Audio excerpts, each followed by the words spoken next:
Dog that is lunging, barking, growling, maybe even snapping, stay tuned because we're going to talk about reactivity and aggression today, especially what we should be doing when our dogs are showing signs of serious discomfort like growling, barking and snapping. Now, before I go on, I'm going to just do a quick disclaimer.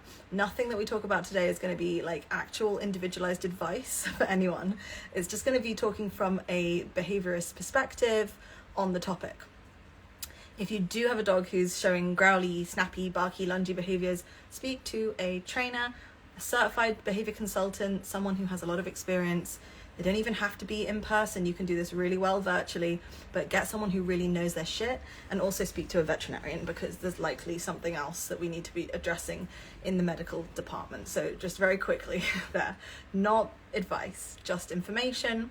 Please always speak to both a behavior professional and a veterinary professional if your dog is exhibiting any aggression or reactivity. Now, why you should listen to me. My name is Karishma War. I've worked with lungy, bitey dogs with big feelings for 7 or so years now, and I specialize in working in urban environments, New York, London, those sorts of places, and I've been worked for 4 years in New York and the last 3 years in London in the UK.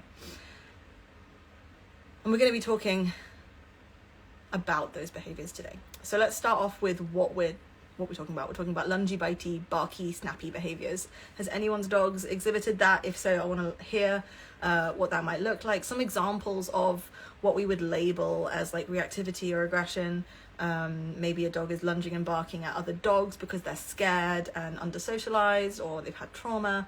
Maybe we've got a dog that's growling at people when they enter the home, or something like that because they're nervous about new people, new humans.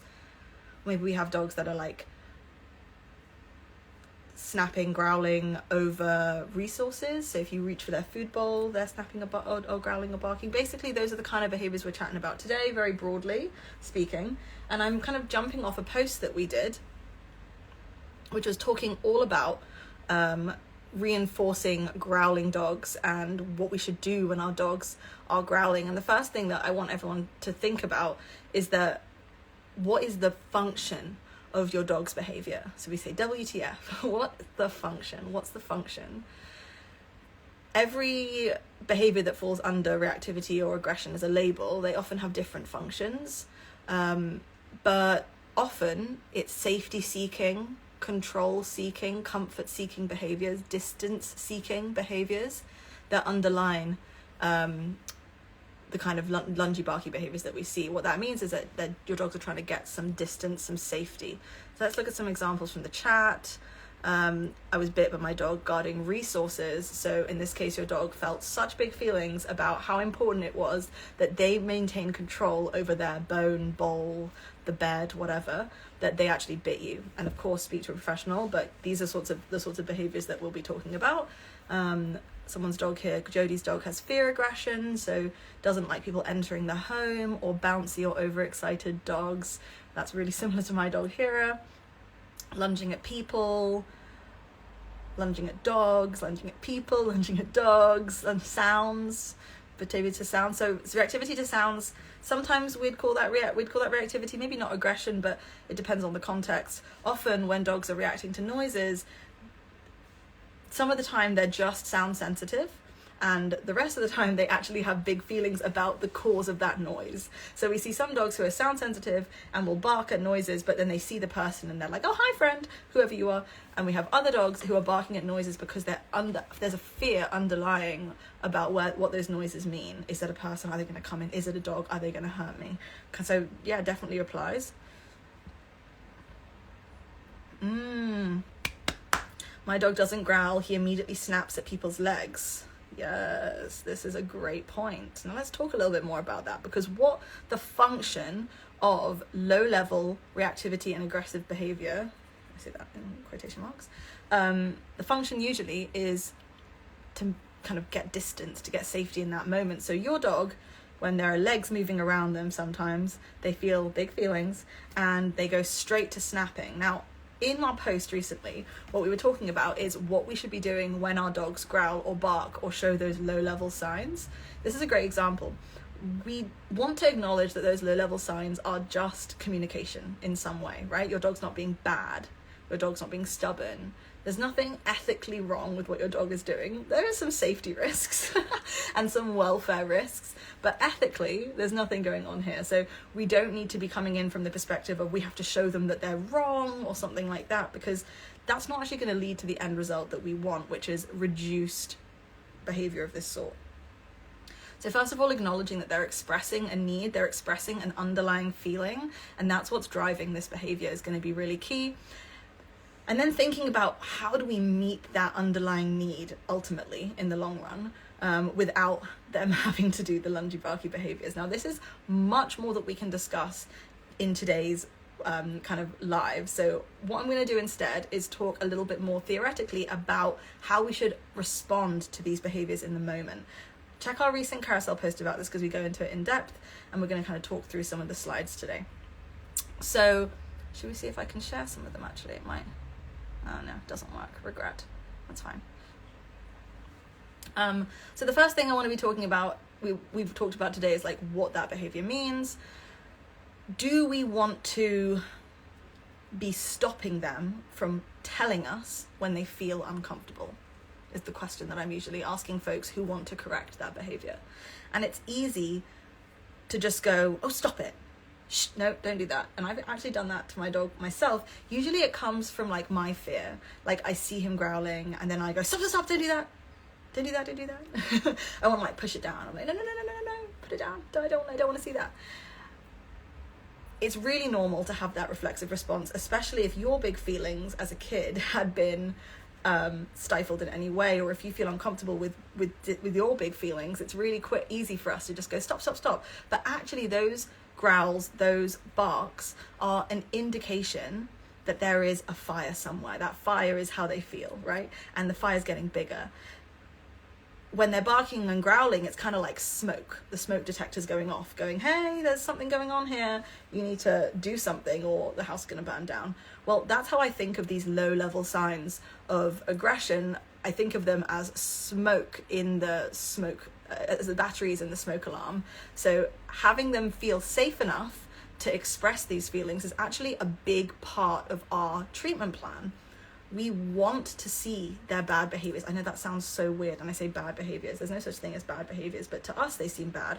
We want to see how they feel. And sometimes if we have dogs who have been trained and taught using lots of punishment, lots of coercion and like pain, discomfort, and like forcing them to do a lot of stuff, sometimes we see that their behaviors get worse before they get better when they're treated gently. And that's because they've had a suppression of behavior through repeated aversive experiences. They've learned that they shouldn't express it. And that sometimes leads to dogs that out of nowhere just go nuts, like suddenly biting without growling. That dog somewhere along the way learned that growling wasn't going to work. And so now they go straight to snapping. And some dogs will go straight to biting. And this is why we want to, not only do we want to not correct low-level signs of discomfort from our animals, we actually want to reinforce low-level signs of discomfort from our animals. And that sounds weird. Like, it sounds weird, I get it. It sounds really odd. And people see my dog, like sometimes he'll bark if he gets surprised by something, and I'll say, thank you, good boy, that was so good. Okay, shall we go? I see it, yep. And they're like, what the hell is that? Surely that's not going to work. It actually does work. And let me explain why a little bit. We would think, and I thought this too, if you reinforce behaviors, you'll see more of those behaviors, right? That's like behavior theory 101. Behaviors that are reinforced will increase in frequency, right? If your dog is barking because they're scared and you give them some cookies after they bark and that helps them calm down and they feel a little bit better, do we think that the barking behavior is going to increase or decrease as a result of that? Because if they're only barking because they have a need for safety, and we meet their need for safety by helping them regulate their nervous system by snuffling for some food and then giving them distance from that scary thing, what did we just teach them? Yes, Three Goodest Boys says decrease. Exactly. The behavior science is true, but it doesn't account for the need, the underlying need for our behaviors. We're not just robots, input, output, you know, it's not like reinforce this and you'll see more and punish this and you'll see less. We have to look at the underlying emotional landscape of the animal and really address that. You can't reinforce emotions, says the three goodest boys. Yes, exactly. If we feed a dog that's growling or barking, we are not increasing the chances of them being more scared in the future, right? Nor are we actually increasing them being more likely to bark in the future if they're barking because they're fearful. If we reduce the fear, then we reduce the barking. And you have to have this like bigger picture approach when it comes to raising animals. It's the same with gentle parenting. If you've ever looked at gentle parenting with human kids, they say, you know, there might be a big tantrum from the toddler, maybe they're hitting you, but we don't want to say bad kid because we don't want to diminish their feelings. We want to just teach them new ways to cope with those feelings. And it's the same thing for our dogs. So someone's saying, what about if your dog's snapping when the human reaches over them? 100%. Do not want to be punishing that, because that might lead to a dog that suddenly bites instead of snaps because they learn the snapping doesn't work. Does that make sense? So we definitely don't want to be punishing, regardless really of what we're doing. We want to be trying to diffuse the situation as quickly as possible. Someone asks, what about if you actually get bit? I mean, listen, I'm not giving specific advice for specific situations. I can give you the general advice that when we see this smoke alarm going off in our dogs, our job is to put out the fire, not say, bad smoke alarm, stop going off, right? The job is to put the fire out. So identify, why is it that my dog is behaving this way? And what can I do to alleviate the heat that's building in this scenario? So some examples. You have a dog that's growling at you when you approach them with their bone. Maybe you will reinforce that behavior by moving away. They're going, grrr, don't come near me. And you're going, okay, buddy, no need to freak out. I got this. And then we figure out how to get that bone from them. I'm not saying that this is this is not a full holistic plan, right? I'm not talking about a full plan to reduce these behaviors. I'm talking about this specific moment, right? And whether or not we should be applying pressure or relieving pressure. And we should be relieving pressure. So your dog's growling and saying to you, I have such big feelings about this bone right now that I'm literally willing to confront you antagonistically about it, which is a big deal because you control everything and you're in charge and you'll have all the power. So clearly they feel pretty big about this. And you're saying to them, okay, buddy, I hear you. I don't need you to do anything else. And then you have to move away, alleviate that discomfort, and then we can think about how we should address getting that bone back and safety protocols, and then how eventually we can help them feel safer around those bones. Here's another example. I walk into my friend's house and their dog gets a sudden shock because they're a little nervous about people around the door and they start barking at me, and I just start tossing treats away from me, throwing them away into the garden. I'm like, get away from me, go get these cookies. And the dog moves away and sniffs up the cookies. What just happened is the dog barked at me and then I gave them food. And some people would be like, you're going to reinforce the barking and have it increase. And some people would be like, you're going to make the dog more fearful by reinforcing that fear. Neither of those things are going to happen. What's going to happen is the dog's going to go and find the food. They're going to sniff, they're going to eat, they're going to see that food coming from me, but then they're going to be able to take space because what they really want is space, and I know that. So I'm going to say, hey buddy, it looks like you need some space, go get it. Look at those pieces of steak all the way over there, off you go.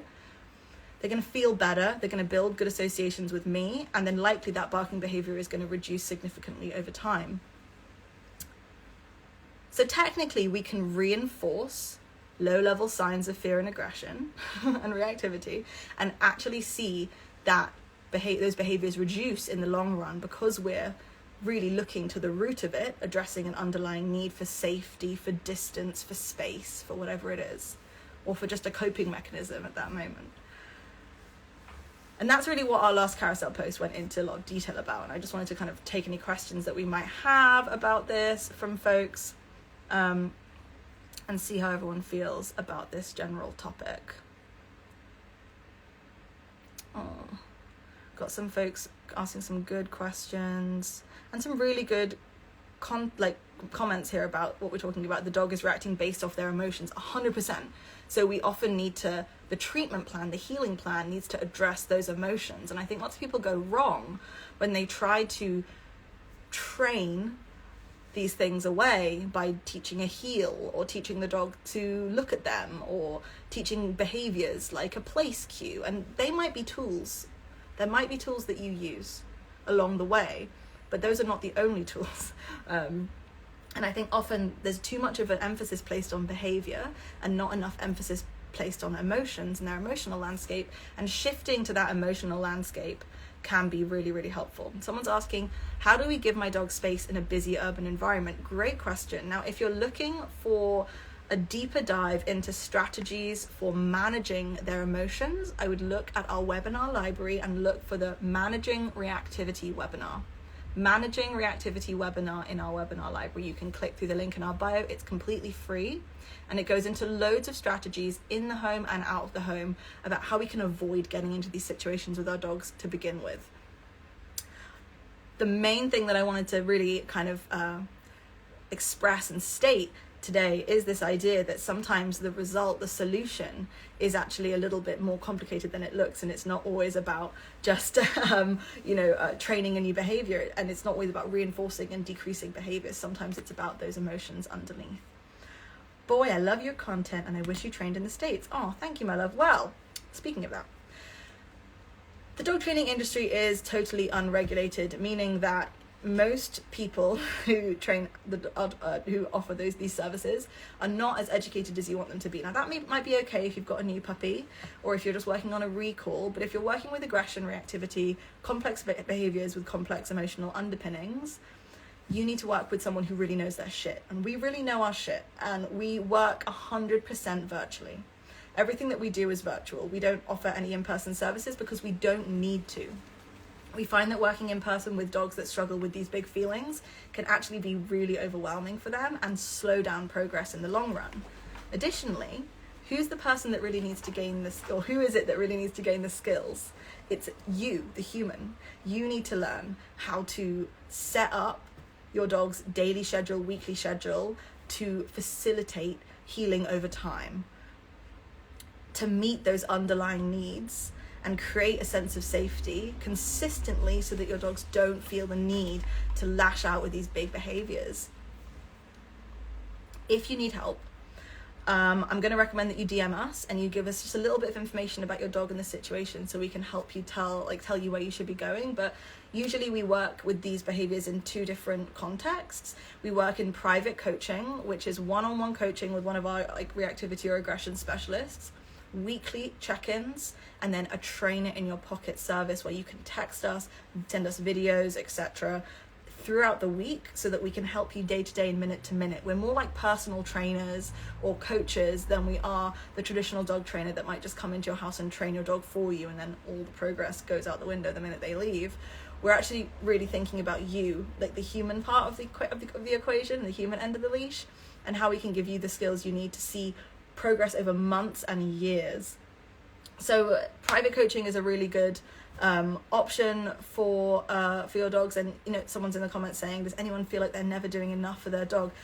These sorts of feelings of confusion, of uncertainty, this is what we help with. Sometimes you need an external pair of eyes on your case. I have a dog trainer. I have a team of dog trainers who look at my work with my dog and give me honest feedback, and I always miss stuff because I'm too close. So if you're feeling overwhelmed, I'm really going to just recommend that you, first of all, look at all of our free shit. We have so much free shit.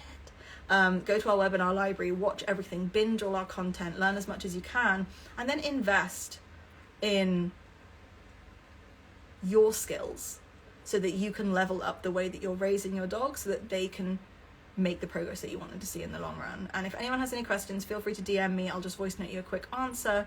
And I'm going to head off because I've been here for a minute chatting, but these are some really great questions from everybody. Yes, Amy, it's great because you actually see the behaviors in the home. Virtual training is the future of dog training, I'm telling you. It's the way that we should be working, because just like therapists, you don't have to be there in the room with them. You can be on the other side of the world. We've trained with dogs in over 15 countries. How cool is that? We have success stories in China, Dubai, India. It's really awesome. And we make as good progress virtually as we do in person, if not better progress virtually than we do in person, because we're setting you up to see exponential success in the future. Anyway, I'm going to stop now. I've got a meeting, but it was nice to see you all. Thank you for joining. And if you have any questions, DM us, pop them in the comments. Remember that we cannot give out specific advice online for free, so please don't DM me with specific advice or questions. Just watch all our free content and let us know if you're interested in getting on board and working with one of our pros. All right, thank you, my loves. Have a good day, and I'll see you soon. Bye. Thank you for joining.